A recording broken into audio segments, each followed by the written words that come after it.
нөхөс хэрхээгээ төрөлцөө хэр хугацаа шаардах вэ? Тэгээд энэ тоолын болж одоо танд хөвшин харагдаж гэнэ үү, залуу харагдаж гэнэ үү гэдгийг нэг мэрэгжлийн үнээр нэг хэлээд бас нэг ойлголт өгөөч. За би одоо мэрэгжлийн гэх юм уу, за манай ой зохион байгуулалт би илүү нэг бодлого тал руу ажиллаж байсан болохоор тэр талгаа мэдээлэл өгч. Ой зохион байгуулалт гэдэг арга хэмжээтэй тэр болохоор яадаг вэ гэхээр Монгол орны аль газар нутаг дээр туулын дагуу хаанаас хаа хүртэл ямар насны ямар одоо зүйлийн бүрдэлтэй туул бургас суулаас өөр ямар моднууд урагж ин тэр зүйлийн бүрдлийг нь тодорхойлоод ингээд тогтоогоор зураглал гаргацсан гэдэг ийм маш гоё шинжилгээ ухаан бидээс нь салбар байдаг. Тэрний тогтоож өгснөөр бол манай туулын бургас тэгж хавтгааруулан огтлох хэмжээний тийм одоо тийм би одоо энэ огт мэрэгжлийн үг биш, энэ төрийн удирдах хэмжээний төрийн цагааны албаа өгч ижиж ингээд өвтгөж ярьж байгаа тэр үндслээр нь хараад энд ямар мэрэгжлийн нөгөө зөвлөгөө аваагүй энэ чинь төрийн цагааны хотын цагаанд орж одоо мэдээж байгаль орчны газар ажиллаж байгаа газрын мэрэгчлэнүүд, айн мэрэгчлэнүүд тэдний ямар ч зөвлөгөө тусламжийг аваагүй харагдаж байна. Энэ бол хөгшөрсөн юу бургас биш. Нэгдүгээр за хөгшөрсөн байлаа гэхэд бидний өнөөдөр харсан энэ хавтгааруулан ингэж огтлох ямар ч арга хэмжээ Монгол улсын айлч хууль дүрм журмдэр байхгүй. Хэрвээ хөгшөрсөн байх юм бол бид нар эсвэл тэр нөгөө үт торхоонд идэгцэн яг ер нь бол ан хөнөөлж явж гэж нэрлэдэг. Хөнөөлж хавжинд идэгцэн нэрвэгцэн байх юм бол тэрийг бид нэр эрүүлжүүлэх юм огтлуудыг хийдэг.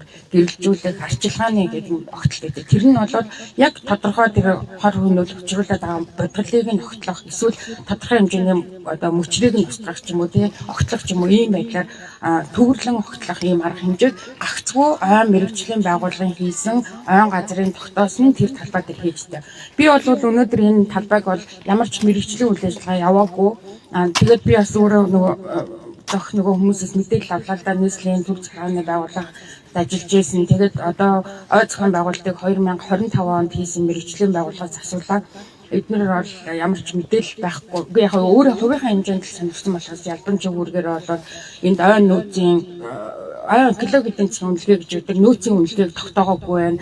Тэр талбайг тусгаарлах арга хэмжээ мэрэгжлийн түвшинд хийгдэггүй байна. Тэр байгаль орчинд нөлөөлөх үнэлгээг хүлээж авдаг тэр комиссийн мэдээж манай нэг хүн заавал байх хэрэгтэй. Тэрийг хэн төлөөлж орсон тэр хүн мэдэгдэхгүй байна. Тэгээд яг нэг хүний гар үсэг явж байгаа юм байна. Тэгээд тэр хүн нь бол би өөрөө зураагүй гэсэн юм тайлбар өгсөн байт юм байна.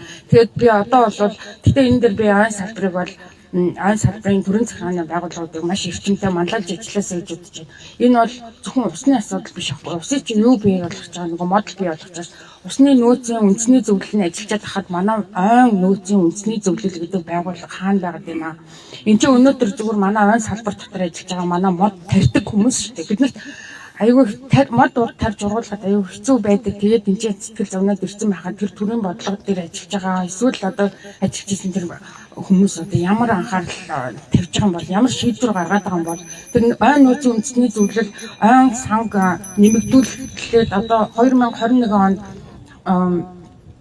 Монгол орны ойгоор бүрхэгдсэн талбай нийт газар нутгийн 7.9% байсан. 2021 онд шүү.